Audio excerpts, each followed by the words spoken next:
يضلله فلا هادي له ونشهد أن لا إله إلا الله وحده لا شريك له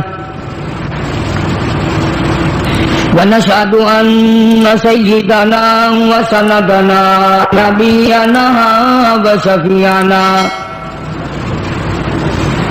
وهادينا ومرشدنا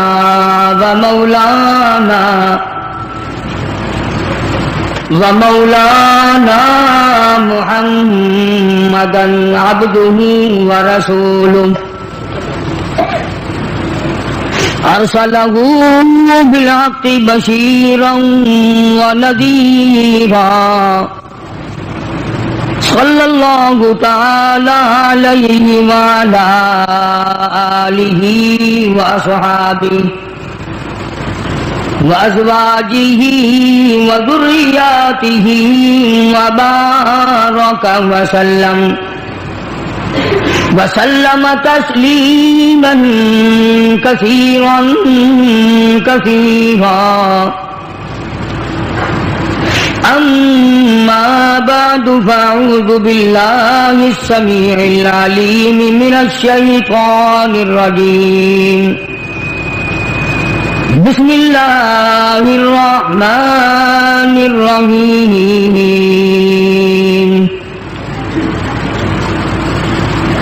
وما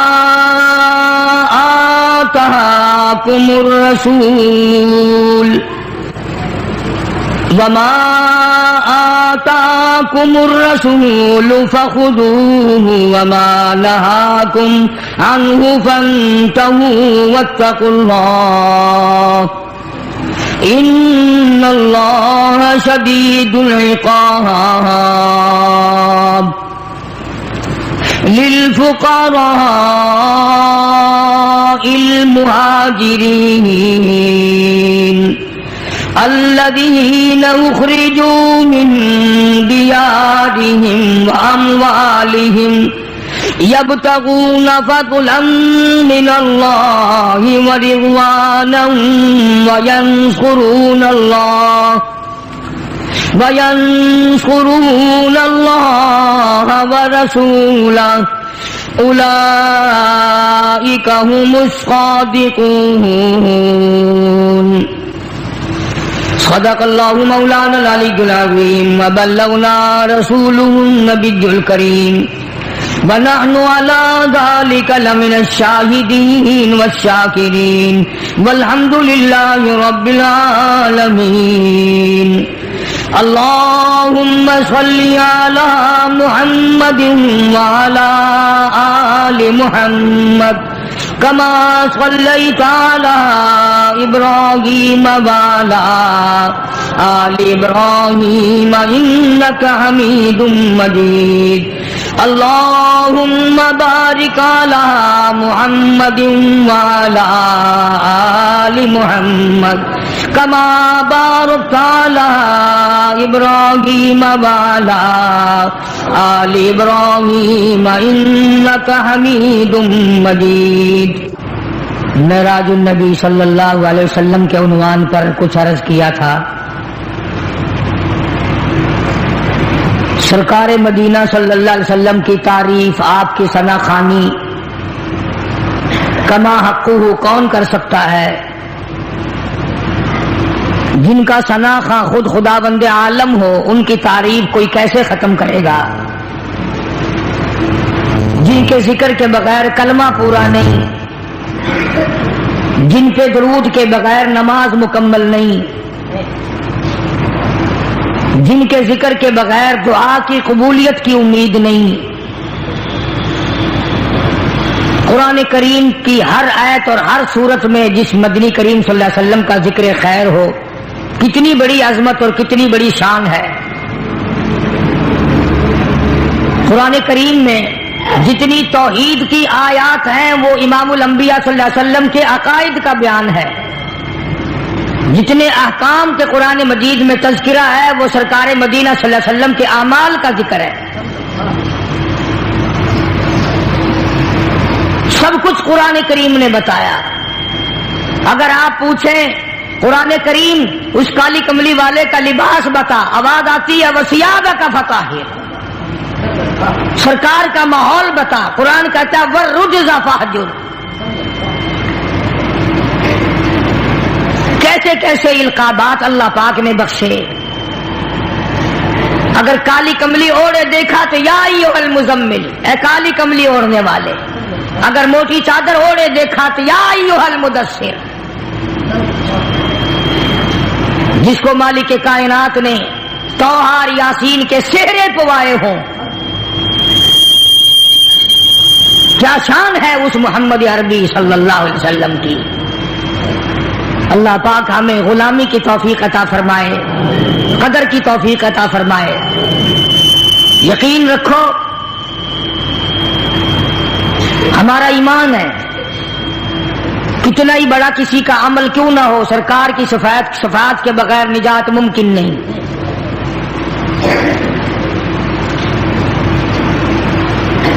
یہ وہ کلام الہی ہے جو سرکار مدینہ کو عطا ہوا، جو اللہ پاک کی زبان نے خود ادا فرمایا، جبریل امین نے لا کر سرکار کو دیا، سرکار نے زندگی بھر اس کی تلاوت فرمائی. آج جو میں نے آیتیں پڑھی ہیں ان کا خلاصہ یہی ہے. قرآن کریم میں اللہ پاک نے فرما دیا میرا محبوب جو تمہیں دے وہ لے لو، اور جس سے منع کرے اس سے ہٹ جاؤ. واتقوا اللہ، ڈرو میرے اس معاملے میں. اگر ایسا نہیں کرو گے تو تمہاری دنیا بھی برباد، تمہاری آخرت بھی برباد. پہلی امتوں کی بدعمالیوں کی وجہ سے ان کو دنیا ہی میں طرح طرح کی سزا بھگتنی پڑی. اس امت کو آخرت کے اوپر رکھ دیا گیا، جزا سزا سب کچھ وہاں ہوگا.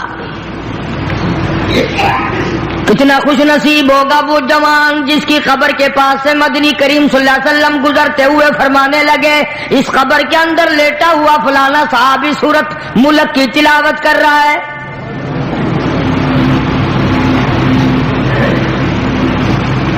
امام الانبیاء محبوب کبریا حضرت محمد مصطفیٰ صلی اللہ تعالی علیہ وسلم خچر پہ سوار ہیں. دو قبروں کے پاس سے خچر گزرنے لگا تو بدک گیا. آپ وہیں پر اتر گئے، ان قبروں کے پاس کھڑے ہو کر آپ نے دعا فرمائی. کسی درخت کی شاخ ٹہنی منگا کر اس کے دو ٹکڑے کر کے دونوں قبروں کے اوپر ایک ایک ٹہنی گاڑ دی. صحابہ کرام کو خطاب کر کے ارشاد فرمایا محمد عربی صلی اللہ تعالی علیہ وسلم نے او لوگوں ان دونوں قبر والوں کو بڑا سخت عذاب ہو رہا تھا. آپ نے یہ بھی فرما دیا اس ایک قبر والے کو عذاب جو سخت میں نے دیکھا، میرا خچر بھی بدک گیا، اس کو پیشاب کی چھینٹوں سے نہ بچنے کی وجہ سے بڑا سخت عذاب ہو رہا ہے. آج لوگ جو نماز نہیں پڑھتے وہ کہتے ہیں چلو میرے کل کون سے کپڑے پلیت ہوں گے، پیشاب کیا اور یوں ہی کھڑا ہو گیا. نہ استنجا خشک کرتے ہیں نہ پانی سے استنجا کرتے ہیں، کئی بدبخت کھڑے کھڑے پیشاب کرتے ہیں. تو آقا مدنی حضرت محمد الرسول اللہ صلی اللہ تعالی علیہ وسلم نے فرمایا، صحابہ کرام کے سامنے فرمایا، اس دنیا میں فرمایا، اپنی حیاتی میں ہی فرمایا لوگوں پیشاب کی چھینٹوں سے بچنے کی کوشش کیا کرو. اس قبر والے کو بڑا سخت عذاب پیشاب کی چھینٹوں سے نہ بچنے کی وجہ سے ہو رہا ہے. جس طرح بیٹھ کے پیشاب کرو، ہوا کے رخ پہ نہ بیٹھو کہ چھینٹے اڑ کے نہ آئیں. نرم زمین پہ پیشاب کرو، چھینٹے اڑ کر پیروں پہ نہ پڑیں. ایسی جگہ ڈھلوان کی طرح پیشاب کرو جہاں دور جا کے چھینٹے پڑیں. لوگ اس کو گناہ نہیں مانتے، اور خصوصاً جو انگریز کے چیلے ہیں وہ تو گناہ ہی نہیں سمجھتے. قرآن کریم میں اللہ تبارک و تعالیٰ نے صاف صاف فرما دیا میرے محبوب کی اطاعت تمہاری نجات ہے، میرے محبوب کا کہنا مانو گے تمہاری نجات ہو جائے گی. اور یہاں تو آپ نے قبر کے بارے میں صاف صاف فرما دیا لوگوں پیشاب کی چیٹوں سے پرہیز کیا کرو ورنہ قبر کا عذاب بڑا سختی سے ہوگا.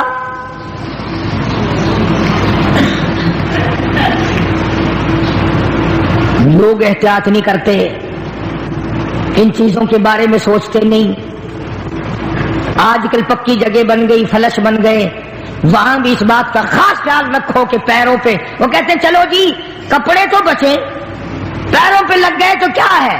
یہ قبر کا عذاب پیروں سے لے کر سر تک جہاں بھی پیشاب کی چھینٹیں لگیں گی اسی کی وجہ سے شدید عذاب میں مبتلا ہوگا.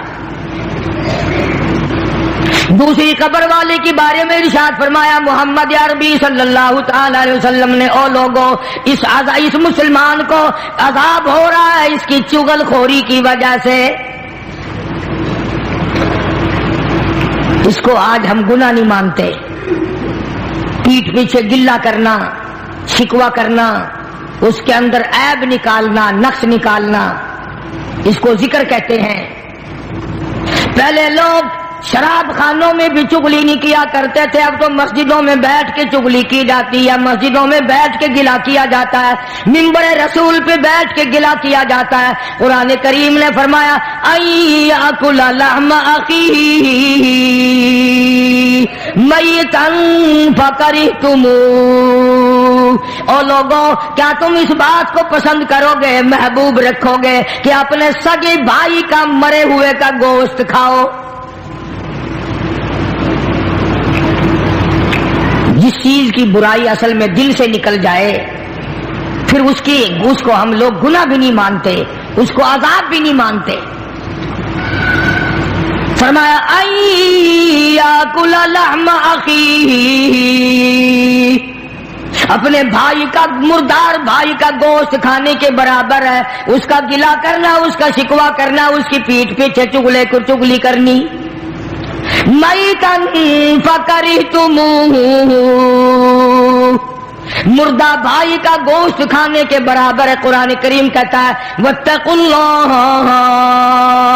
ان اللہ هو التواب الرحیم. ڈرو میری ذات سے، جو میں نے بتا دیا وہ پکا ہے، وہ اٹل ہے، وہ سچا ہے، اس کے خلاف ہو ہی نہیں سکتا.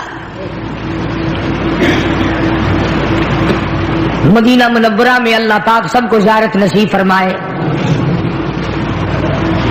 رمضان کا مہینہ تھا، دو عورتوں کو اتنا سخت روزہ لگا، مرنے کے قریب ہو گئی.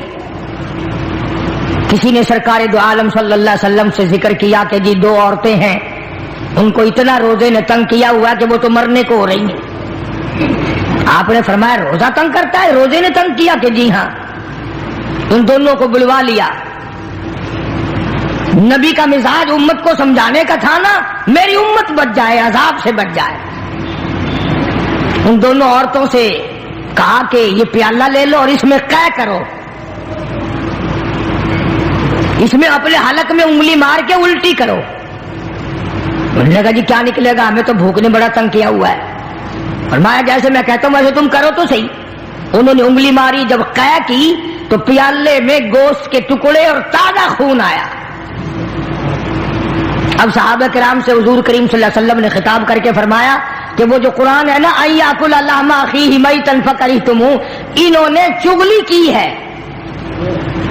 اور وہ بھائی کا جو گوشت، مردار کا گوشت کھانے کا جو قرآن میں آیا ہے وہی ان کے منہ سے اب یہ تازہ لہو اور گوشت نکلا ہے. ان کو روزہ اسی لیے تو زیادہ لگا. عموماً پرہیزگار متقی لوگ جو سارا دن رمضان میں قرآن کریم کی تلاوت کرتے ہیں، اللہ اللہ کرتے ہیں، عبادت کرتے ہیں، درود شریف پڑھتے ہیں، یقین کرو ان کو روزہ کچھ کہتا ہی نہیں.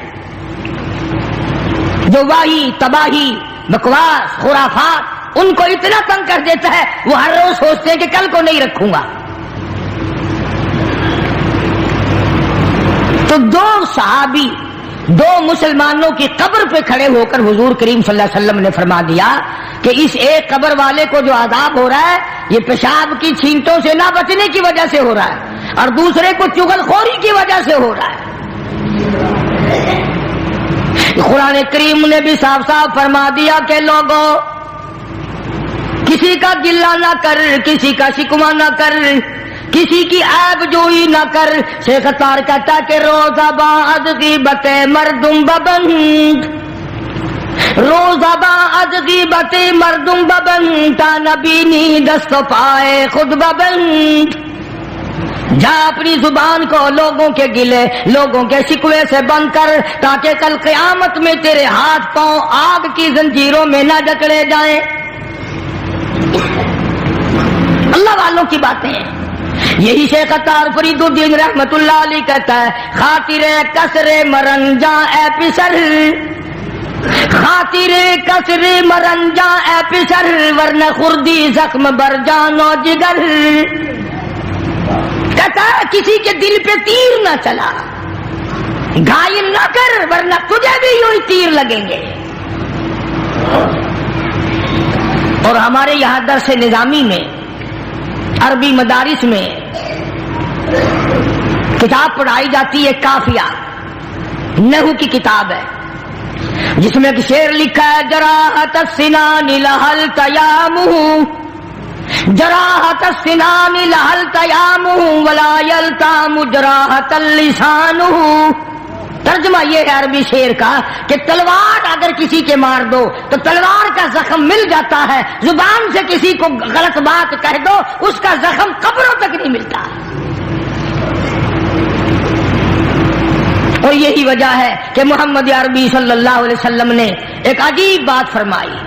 اللہ اکبر, کیا کیا اعزاز بخشے ہیں کالی کملی والے صلی اللہ علیہ وسلم کو میرے پروردگار نے. ارشاد فرمایا حضور کریم صلی اللہ علیہ وسلم نے لوگوں دو چیزوں کی ضمانت تم دے دو, ایک چیز کی ضمانت تمہیں میں دے دیتا ہوں. علل اعلان فرمایا, سر میدان فرمایا لوگوں دو چیزوں کی ضمانت مجھے تم پکی ٹھکی دے دو, ایک چیز کی ضمانت تمہیں میں دے دیتا ہوں. زبان کی ضمانت دو, اس کو غلط نہیں چلاؤ گے, زبان سے گلا نہ کرو گے, چغلی نہیں کرو گے, شکوہ نہیں کرو گے, جھوٹ نہیں بولو گے.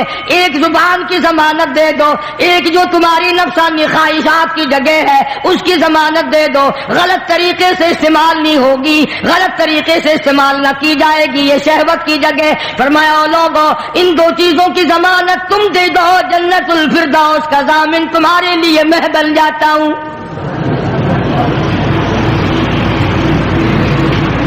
میری ضمانت ہے میں تمہیں جنت لے کے دوں گا. آج انہی دونوں چیزوں نے ہمیں مار دیا. گھر میں کیسی خوبصورت بیوی ہو لیکن چوڑی جو کوڑا اٹھانے صفائی کرنے بھنگن آتی ہے اس کی طرف گھور گھور کے دیکھتا ہے. گھر میں اللہ پاک نے عورت دی ہوئی ہے, خوبصورت بھی ہے, حسینہ بھی ہے, قد و قامت بھی ہے, لباس بھی ہے, سب کچھ ہے, لیکن مزاج جو بدماشی والا ہے جو بغیر صفائی کے لیے آئی ہے اس کی طرف دیکھ رہا ہے, جو نوکرانی کپڑے دھونے آتی ہے اس کی طرف دیکھ رہا ہے للچائی نظروں سے. اور کبھی کبھی ایسا ہوتا ہے جو بھیک مانگنے آئی کھڑی ہے وہ خیرات مانگنے آئی ہے, یہ بدماش اس کو غلط نگاہ سے دیکھ رہا ہے. کبھی مسلمان ایسے ہوا کرتے تھے.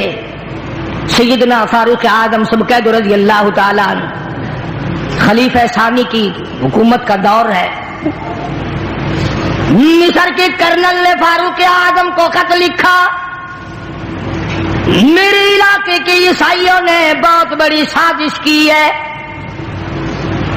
سینکڑوں کی تعداد میں بڑی بڑی خوبصورت لڑکیاں جمع کی ہیں, لڑکیاں اکٹھی کی ہیں اور کوٹھے پہ چڑھا کر کے گانے بجانے کا پروگرام بنایا ہے, ڈانس کا پروگرام بنایا ہے, ناچ کا انتظام کیا ہے اور فوج وہاں سے گزرے گی, لشکر مسلمانوں کا وہاں سے گزرے گا. عیسائیوں نے یہ سارے کا سارا اسی لیے جال بچایا ہے مسلمانوں کے دلوں میں فرق آئے, بے ایمانی آئے, بدماشی آئے.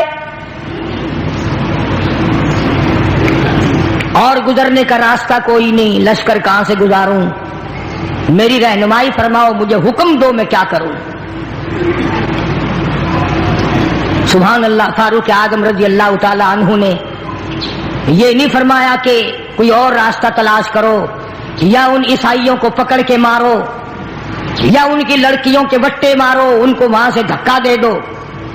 کیا بات کہی جو آج میری تیری عقل میں آنے والی نہیں، میری تیرے ذہن میں آنے والی نہیں، میری تیری سمجھ میں آنے والی نہیں۔ جناب فاروق اعظم رضی اللہ تعالیٰ عنہ نے خط لکھ دیا، مصر کے کرنل کو خط لکھا، جنرل کو خط لکھا، فرمایا او اللہ والے کوئی خطرے والی بات نہیں، سارے مسلمانوں کے لشکر کو اکٹھا کر کے، ساری فوج کو اکٹھا کر کے، تمام کے تمام کو اکٹھا کر کے سورت نور کی قرآن کریم کی ایک آیت سنا دے، اس کے بعد سب کو حکم چلنے کا دے دینا۔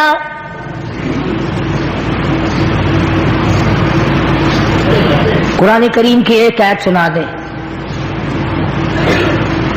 فاروق اعظم کا یقین ہے نا کہ مسلمان قرآن سن کر اس کے خلاف نہیں چلتا۔ اس قوم کا کیا بنے گا جس قوم نے قرآن کریم کو صرف مردوں کے لیے رکھ چھوڑا ہو۔ اگلے دن میں ایک جگہ گیا تو فوتگی میں ایک آدمی قرآن کریم اٹھائے ہوئے کھڑا تھا اور سارے کہہ رہے تھے کہ منجا چارپائی جو ہے جنازے کی، میت کو قرآن کے نیچے سے گزارو۔ میں نے کہا پھر کیا ہوگا کہ بس بخشش ہو جائے گی؟ قرآن کریم نے ایک آدمی نے اٹھایا ہوا ہے یوں ہاتھ میں کہ اس کے نیچے سے گزار دو۔ اور میں نے کہا خدا کے بندو، اگر قرآن کریم کے نیچے سے گزرنے سے نجات ہوتی تو بلال اپنا چمڑا نہ ادڑواتا، زمیرہ کی آنکھیں نہ نکالی جاتی، سمیہ کے چیر کر ٹکڑے نہ کیے جاتے، ابو بقیہ کی پسلیاں نہ توڑی جاتی، سعید ابن مسیب کو ٹکڑے ٹکڑے نہ کیے جاتے، اور سیدنا حسین رضی اللہ تعالی عنہ کا سارا خاندان پیاسا نہ جاتا۔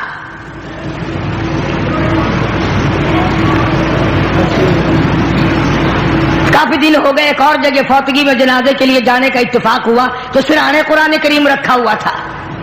میت کی چارپائی جو ہے میت کے سرانے پہ رکھا ہوا، جہاں تکیہ رکھا جاتا ہے، وہ قرآن کریم نے اعلان کر دیا وَوُضِعَ الْكِتَابُ فَتَرَى الْمُجْرِمِينَ،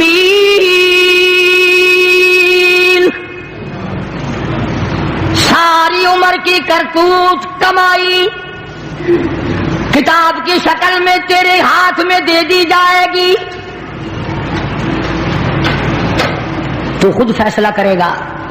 فَمَن يَعْمَلْ مِثْقَالَ ذَرَّةٍ خَيْرًا يَرَهُ وَمَن يَعْمَلْ مِثْقَالَ ذَرَّةٍ شَرًّا يَرَهُ۔ اللہ پاک نے اعلان کر دیا لوگوں، ذرہ برابر نیکی کرو گے وہ بھی سامنے آ جائے گی، ذرہ برابر برائی کرو گے وہ بھی سامنے آ جائے گی۔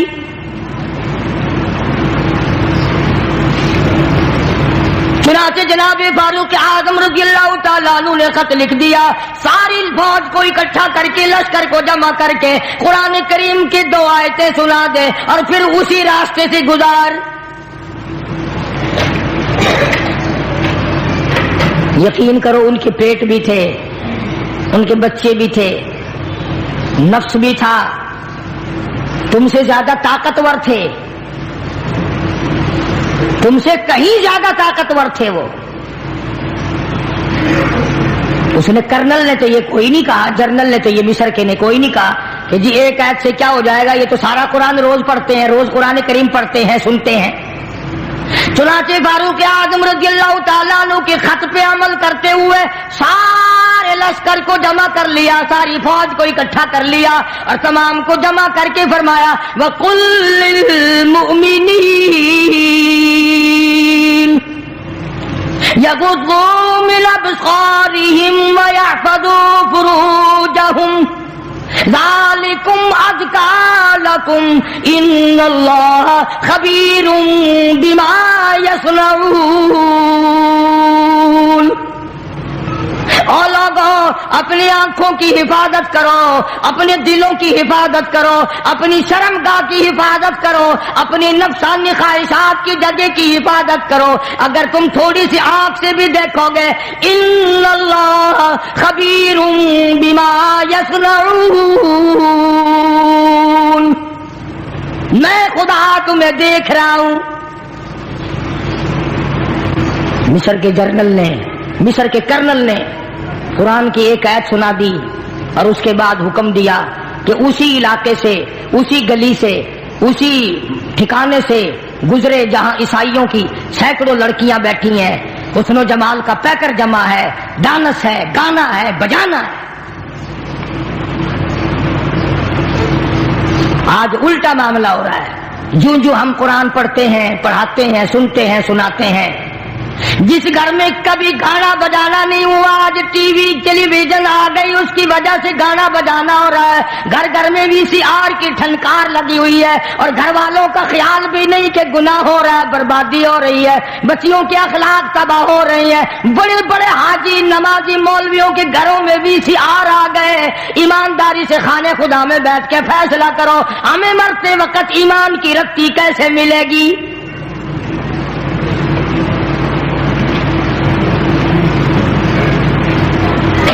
مسلمانوں کا لشکر گزر رہا ہے، فوج مسلمانوں کی گزر رہی ہے، لڑکیوں نے ڈانس کیا، گانا بجانا کیا، تالیاں بجائیں، عجب انداز کا۔ اسی لیے قرآن کریم نے فرمایا اپنی آنکھوں کی حفاظت کرو۔ آنکھ ابتدائی گناہ کرتی ہے، پہلا زنا آنکھ سے ہوتا ہے۔ جناب امیر عثمان رضی اللہ تعالیٰ عنہ کی خلافت ہے، مجلس لگی ہوئی ہے، ایک آدمی آ کے بیٹھا ہے۔ حضرت عثمان رضی اللہ تعالیٰ عنہ نے فرمایا لوگ کتنے برے ہو گئے، آنکھ کا زنا کر کے میری مجلس میں آ کے بیٹھتے ہیں۔ آنکھ کا زنا کر کے میری مجلس میں آ کے بیٹھتے ہیں۔ کسی نے فوراً اعتراض کر دیا وہی آئی ہے آسمان سے، تمہیں کیسے پتا چلا؟ جناب عثمان رضی اللہ تعالیٰ عنہ فرمانے لگے تمہیں کیا معلوم ہے، جب سے میری مجلس میں وہ آدمی آ کے بیٹھا ہے میری مجلس میں گناہوں کی بدبو مچ گئی۔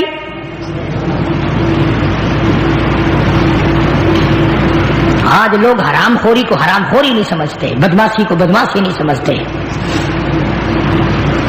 چنانچہ قرآن کریم کی آیت سن کر کے جانے والی فوج گزر رہی ہے، لشکر گزر رہا ہے، لڑکیوں نے سوال کر دیا اور جانے والوں کوئی تو سر اٹھاؤ، کوئی تو یہ حسن کا نظارہ دیکھو، کوئی تو یہ ڈانس دیکھو، ناچ بجانا دیکھو۔ ایک مسلمان سپاہی گزرتا گزرتا کہنے لگا کوئی کیسے دیکھے گا، یہ سارے کے سارے اللہ کا قرآن کریم سن کے آئے ہیں۔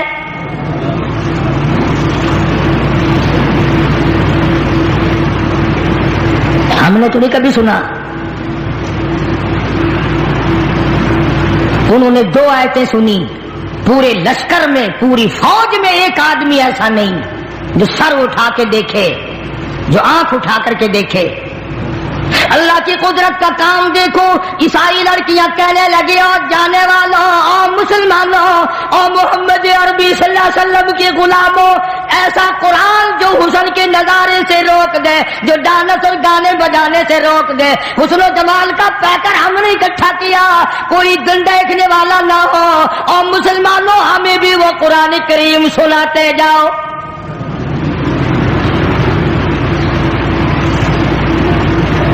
ہمیں بھی وہ قرآن سناتے جاؤ۔ چنانچہ ایک مسلمان سپاہی گزرتا گزرتا جا رہا ہے اور پڑھتا قل للمؤمنین یغضوا من ابصارہم ویحفظوا فروجہم۔ اور لوگوں اپنی آنکھوں کی حفاظت کرو، اپنی شرمگاہوں کی حفاظت کرو، ان ذالکم ازکیٰ لکم، پرہیزگاری اپناؤ، ان اللہ خبیر بما یصنعون۔ میں خدا تمہاری آنکھوں کے اشارے بھی دیکھتا ہوں۔ مورخین نے لکھا ہے جیسے ہی مسلمان سپاہی نے قرآن کریم کی تلاوت کی، چلتے چلتے نے لڑکیوں نے کوٹھے سے چھلانگیں لگا دی، اور قرآن پڑھنے والوں ہمیں بھی ساتھ لے کے جاؤ، اب قرآن کریم سے دور ہم بھی نہیں رہنا چاہتے۔ ساری مسلمان بن گئی، توبہ کر لی، استغفار کیا۔ آج مسلمان کی موت آ رہی ہے تو کنجری کا گانا سنتے ہوئے، یہ جتنے بسوں میں، ٹرکوں میں، ویگنوں میں ایکسیڈنٹوں میں مرتے ہیں، تمہارا کیا خیال ہے؟ یہ درود شریف پڑھتے ہوئے مر رہے ہیں؟ کوئی یہ کلمہ پڑھتے ہوئے مر رہے ہیں؟ کنجریوں کے گانے سنتے ہوئے مر رہے ہیں۔ جنازہ گزر رہا ہے تو رستے میں بھی گانے بجانے کی آواز آ رہی ہے، حتیٰ کہ قبر میں دفن کر رہے ہیں، مٹی پڑ رہی ہے، گانے کی آواز پھر بھی آ رہی ہے۔ قبرستان کے چاروں طرف گانا بجانا، بازاروں میں چاروں طرف گانا بجانا، گھر گھر میں گانا بجانا، اور بدماشی پھر کس بلا کا نام ہے؟ بے غیرتی کمینہ پن کس بات کا نام ہے؟ شادی مکمل نہیں ہوتی مسلمان کے چھوکرے کی جب تک وہ باجا نہ بجائے، گانا بجانا نہ کرے، خوشی مکمل نہیں ہوتی۔ ہمیں تو کوئی اعتراض نہیں، کرو خوب رج رج کے کرو جو کسی کے دل میں آتا ہے، مگر یاد رکھو یہ بات، خدا کی عدالت میں اندھیر نہیں ہے۔ تم نے جو کمر باندھ رکھی ہے کہ جو کچھ بھی ہو جائے ہم نے سرکار دو عالم صلی اللہ علیہ وسلم کی مخالفت کرنی ہے، ہر اس کام کو کرنا ہے جس سے آقا نے منع فرمایا، یاد رکھو۔ پھر خدا نے بھی اعلان کر دیا، فرمایا ان بطش ربک لشدید، پھر آ جا میں تجھے سخت عذاب دینے کے لیے تیار بیٹھا ہوں۔ پھر ایسا ایسا عذاب، تکلیف دینے والا عذاب۔ کئی سال ہو گئے اخباروں میں آیا تھا، کوئی نئی نہر کھدوائی گورنمنٹ نے، کھدائی کے دوران پرانا قبرستان آیا، ایک ایکسپین صاحب کی طرف سے لکھا ہوا تھا کہ انہوں نے بھی دیکھا اور کافی سارے لوگوں نے دیکھا کہ ایک قبر کے اندر ہڈیوں کا ایک ڈھانچہ اور اس کی کھوپڑی کے قریب کئی شیر کا ایک وٹھوا بچھو بیٹھا ہے، گوشت نہیں، چمڑا نہیں، ہڈیوں کا ڈھانچہ ہے۔ تو لکھا تھا کہ جب وہ ڈنک مارتا تھا کھوپڑی میں، پیروں کی طرف سے بالکل سیدھا کھڑا ہو جاتا تھا۔ کچھ ٹھکانا عذاب الہی کا، جتنا وہ کریم ہے، جتنا وہ رحیم ہے، جتنا وہ ستار و غفار ہے، جب اس کی بے نیازی پہ آئے تو قہار و جبار بھی ہے۔ آج ہمارے گھروں سے سکون نکل گیا، اطمینان چلا گیا، خیر و برکت رخصت ہو گئی، اللہ اللہ ہمارے گھروں میں نہیں رہی، عورتیں نماز نہیں پڑھتی، مرد نماز نہیں پڑھتے، قرآن کریم کی تلاوت کرنے والا کوئی نہیں۔ بتاؤ یہ گھر ہے مسلمان کا گھر ہے یا کراڑ کی منڈی ہے؟ بس وہ طریقہ تجھے بتا دیا ملا نے کہ مرنے کے بعد 1 گھنٹہ قرآن کریم پڑھوا لینا، 80 سال کی نمازیں ختم، 80 سال کے روزے معاف ہو جائیں گے، 80 سال کی بدماشی معاف ہو جائے گی، جوا تاش سارا معاف ہو جائے گا۔ چٹی داڑھی، بڑھے پایا ہوا، قبر میں پاؤں لٹک رہے، اب بھی تاش کھیل رہے ہیں۔ ابو داؤد شریف میں حدیث پاک ہے، ارشاد فرمایا محمد عربی صلی اللہ تعالی علیہ وسلم نے، اور لوگوں جو آدمی تاش کھیلتا ہے ایسا سمجھو جتنی دیر تک تاش کھیلتا رہا جیسا کہ سور کے لہو میں ہاتھ ڈبوئے بیٹھا ہے۔ اور اتنی سختی تو محمد عربی صلی اللہ علیہ وسلم نے کہیں بھی نہیں فرمائی کہ جوا کھیلنے والا، تاش کھیلنے والا سلام کرے تو اس کے سلام کا جواب نہ دو، اگر سلام کرے اس کے سلام کا جواب نہ دو۔ یہاں ساری رات کھپ جاتی ہے، بچپن سے عادت پڑتی ہے غلط چیزوں کی، نہ ماں باپ ٹوکتے ہیں، نہ کوئی اور طرح کی باتیں کرتا ہے۔ بہرحال دین کسی کا محتاج نہیں، قرآن کسی کا محتاج نہیں، اللہ کا دربار کسی کا محتاج نہیں۔ جو کرو گے تمہارے پلے باندھ دیا جائے گا، جو نہیں کرو گے وہ تمہیں نہیں ملے گا۔ لاکھ ملا کوشش کرے جب تک تیرا اپنا عمل صحیح نہیں، نجات ممکن نہیں۔ تم نے سہارا بنا لیا ہے، کوئی کہتا ہے میت کو قرآن کے نیچے سے گزار دو، کوئی کہتا ہے قرآن کو سرہانے رکھ دو کافی ہے۔ آؤ تم کہو گے تو صحیح، مگر سن جاؤ قاری حنیف سے مدنی کریم صلی اللہ علیہ وسلم کی حدیث پاک، نبی کا غلام ہے، نبی صلی اللہ علیہ وسلم کا غلام ہے۔ بتاؤ غلام ہو حضور کا اور سامان ہو حضور کا صلی اللہ علیہ وسلم۔ توجہ کرو، دل کی تختی پہ لکھ کے لے جاؤ، کام آئے گی زندگی بھر یہ بات۔ غلام بھی نبی کا، سامان بھی نبی کا، ڈاچی بھی نبی کی صلی اللہ علیہ وسلم، تینوں چیزیں نبی کی ہیں۔ غلام بھی سرکار کا، سامان بھی سرکار کا، ڈاچی بھی سرکار کی صلی اللہ علیہ وسلم۔ سامان لاد رہا ہے، دشمن کی طرف سے تیر آیا، اس غلام کو لگ گیا، دل پہ تیر لگا، فوراً مر گیا. سارے صحابہ نے شور مچایا جنتی جنتی جنتی جنتی جنتی. شہید ہو گیا شہید ہو گیا جنتی. سرکار تشریف لائے. اللہ اکبر. سرکار مدینہ سب کا جو صلی اللہ علیہ وسلم تشریف لے آئے اور یوں دیکھا. فرمایا ہوا فی النار.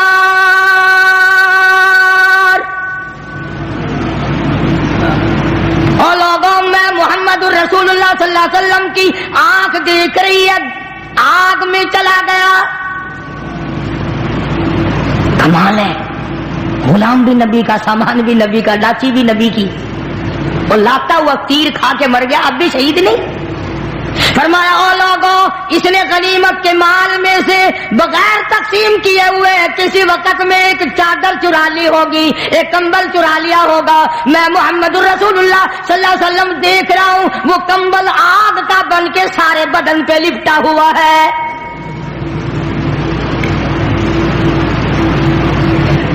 یہ یوں ہی تو نہیں مسجد میں سے جتی اٹھا کر لے جاتے ہیں. چلو جی جتی لگ گئی ہے, پتا چلے گا, قبر آنے تو دے, موت آنے تو دے. صاحب نبی نے فرما دیا کہ میری آنکھ دیکھ رہی ہے کہ وہ چادر آگ کی بن کر سارے بدن پہ لپٹی ہوئی ہے. چنانچہ ایک دوسرا صحابی اٹھا, توجہ, دوسرا صحابی اٹھا اور یہ جو چپل میں جو تسمے سے لگے ہوئے ہوتے ہیں یہ لے کے آیا اور کہنے لگا کالی کملی والے, میری جتی کا یہ تسمہ نہیں تھا, بغیر مال تقسیم کیے ہوئے میں نے مال غنیمت میں سے یہ تسمے اٹھا کر اپنی جتی میں لگا لیے تھے, میں تو واپس کر رہا ہوں. آپ نے فرمایا میں نہیں لیتا, یہ آپ جہنم کے انگارے ہیں. آخر وہ کون سا وقت آئے گا جب ہم ہوش کریں گے, وہ کون سا وقت آئے گا جب ہم تدبیر کریں گے, وہ کون سا وقت آئے گا جب آخرت کی تیاری کریں گے. وہ کوئی نرالی عمر ملے گی تیاری کے لیے, کسی کا پیسہ کھانا پڑے وہ نہیں چھوڑنا. پرسوں ترسوں کی بات ہے, صبح صبح میں یہاں سے نماز پڑھ کے باہر نکلا, دو آدمی آئے کہ کسی بس سے یہ کٹا گر گیا, یہاں رکھ لو, اعلان کرنا, کوئی مالک ہوگا آ کے لے جائے گا. اب ہم لوگ تو ڈرتے بھی ہیں نا بھائی, کسی کی نہ جانے کیسی چیز ہو کیا. میں نے, دو آدمی تھے, اس وقت تک انہوں نے دیکھا نہیں تھا اس میں ہے کیا. میں نے کہہ دیا, میں نے کہا اس میں ہے کیا. اس نے جو کھول کے دیکھا نا اس میں تھی سائیکل کی ٹوپیں, فوراً بے ایمان ہو گیا. کہنے لگا چلو منڈی والی مسجد اعلان کراویں گے. کچا ملا سڑک پہ اعلان کرائے گا منڈی کی مسجد میں. ابھی تازہ بات پرسوں کی, فوراً بے ایمان ہو گیا کہ انہوں نے سمجھا ہوگا کسی کے پرانے کپڑے ہوں گے, کوئی بوری شوری ہوگی, پھر اندازہ لگایا ہوگا کہ سائیکل کی ٹوپے جو قیمتی چیز ہے یا تو میرے سامنے کھڑا تھا یا فوراً چل دیا. آول جلو منڈی مسیت والی, اور منڈی والی مسیت وڈی ہے, اتنے اعلان کرنے سو آگے مومن کا پتر بڑا وڈا ہی دیکھن سار بے ایمان تھی گیا. اچھا بھلا کیا عمر لنگ جائے گی, کسی کے 10 روپے 20 روپے 100 روپے, کسی کی جوتی, کسی کا چادر, کسی کا سائیکل, یہ جو اٹھا لیتے ہیں کیا سمجھتے ہیں ہم بڑے کامیاب ہیں. خدا کی قسم موت کے وقت وہ تلخی منہ میں آئے گی جو لاکھوں برس نہیں جائے گی. حضرت عیسیٰ علیہ السلام کا معجزہ قرآن نقل کرتا ہے, احیی الموتیٰ باذن اللہ. حضرت عیسیٰ علیہ السلام اللہ کے نبی کو اللہ نے یہ معجزہ دیا تھا کہ مردے کو زندہ کر دیتے تھے. تو قوم نے اعتراض کیا, نوے نوے مردے زندہ کر دیتا ہے, کوئی پرانا مردہ زندہ کر کے دکھا. عیسیٰ علیہ السلام نے فرمایا چلو تم پرانی سے پرانی قبر پہ مجھے لے چلو. لے گئے. حضرت نوح علیہ السلام کے بیٹے کی قبر تھی شام کی, وہاں جا کے کھڑا کر دیا کہ اس میں جو مردہ ہے اسے زندہ کر. انہوں نے فرمایا قم باذن اللہ, اللہ کے حکم سے کھڑا ہو جا, زندہ ہو. اس نے یوں سری بار نکالی, لوگوں نے بھی دیکھا, عیسیٰ علیہ السلام نے بھی دیکھا, سفید داڑھی. حضرت عیسیٰ علیہ السلام نے فرمایا تجھے کیا ہوا, تو کون ہے؟ اس نے کہا میں سام ہوں, نوح علیہ السلام کا بیٹا ہوں. انہوں نے کہا تمہارے زمانے میں تو سفید بال ہوتے ہی نہیں تھے, تمہارے زمانے میں سفید بال ہوتے ہی نہیں تھے, یہ تیری داڑھی کیسے سفید ہو گئی؟ کہنے لگا جب یکدم اب مجھے اٹھنے کا حکم ملا میں سمجھا قیامت آ گئی, اتنے فکر نے میری کالی داڑھی کو سفید کر دیا. تو آج ہمارے تصور میں کہاں ہے یہ چیزیں؟ غور کرو، خیال کرو، میری کسی سے لڑائی نہیں، جھگڑا نہیں. اس لیے یہ بات عرض کرتا ہوں کہ آخرت بناؤ، اپنی قبر بناؤ، موت کا سامان کرو، اللہ کے عذاب سے بچنے کی تدبیریں کرو. اللہ پاک مجھے اور آپ کو عمل کی توفیق عطا فرمائے. وآخر دعوانا الحمدللہ رب العالمین. اللهم صل وسلم وبارك على سيدنا ومولانا محمد وعلى آل سيدنا ومولانا محمد وبارك وسلم. یا اللہ سب مریضوں کو شفا عطا فرما. کوئی بچی بیمار ہے اللہ پاک اس کو بھی صحت کاملہ عطا فرما. سرفراز خان میرے دوست ہیں، ان کی ایک پریشانی ہے کافی دنوں سے، اللہ پاک اپنے فضل و کرم سے محض اپنی مہربانی سے اس پریشانی کو دور فرما. اور جتنوں نے بھی دعاؤں کے لیے جو خدا بخش کا بھائی بیمار ہے اللہ صحت کاملہ عطا فرمائے.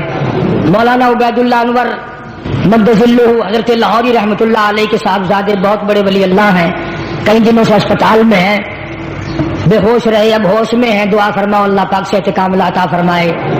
سب مریضوں کو شفا عطا فرما، سب کے دکھ دردوں کو دور فرما، سب کی پریشانیوں کو دور فرما، سب کے کاروبار میں برکت عطا فرما. یہ جتنے ساتھی ہیں مسجد میں آتے ہیں انتظام کرتے ہیں، یا اللہ تمام کے کاروبار کو، تمام کی دینی دنیاوی زندگی کو چمکا دے، اس کو اپنی رونقوں سے اس کو دوبالا فرما دے. یا اللہ مسجد مدرسے کے خدمت گزاروں کے مال و جان برکت عطا فرما. کسی کو کسی کا محتاج نہ بنا، اپنے دروازے سے ہم سب فقیروں کو جھولیاں بھر دے. کوئی ساتھی ہے اس کو ذہنی پریشانی، اللہ پاک اطمینان قلب عطا فرمائے. اللہ پاک ہم سب کو سکون قلب عطا فرما. قرآن کریم کو ذوق شوق عطا فرما. نماز اور دین کا ہمارے گھروں میں خیر و برکت عطا فرما، اور تمام مسلمانوں کے گھروں کو خیر و برکتوں سے آباد فرما. سب کے سلیمان کو بھی کوئی تکلیف بتا رہے ہیں. یاسین کی والدہ کو چوٹ لگ گئی تھی، ابھی صحیح نہیں ہوئی، بیچاری نیک مائی ہے، نماز بھی نہیں پڑھ سکتی. اللہ پاک صحت کاملہ عطا فرما. یہ جتنے بھی عبد الرحمان ہے اور جنہوں نے دعاؤں کے لیے کہا، سب کے دینی دنیاوی پریشانیوں کو دور فرما، مشکلوں کو آسان فرما، سب کے کاروبار میں برکت عطا فرما. الہی ہماری دنیا اور آخرت کی زندگی کو اچھے سے اچھا بنا دے. ہماری اولاد کو ہدایت عطا فرما. سارے پاکستان پر اپنا کرم فرما، ساری امت پہ اپنا رحم فرما، ساری مخلوق پہ فضل فرما. جتنے مرد عورت دنیا سے رخصت ہو گئے یا اللہ سب کی قبروں پہ کرم فرما، سب کی بخشش فرما دے، سب کو جنت الفردوس میں جگہ عطا فرما. ہمارے ماں باپ کی بخشش فرما، ہمارے عزیز و اقربا دوستوں اور خدمت گزاروں کی مغفرت فرما. صلی اللہ علیہ حبیبہ محمد و آلہ و اصحابہ اجمعین برحمتک یا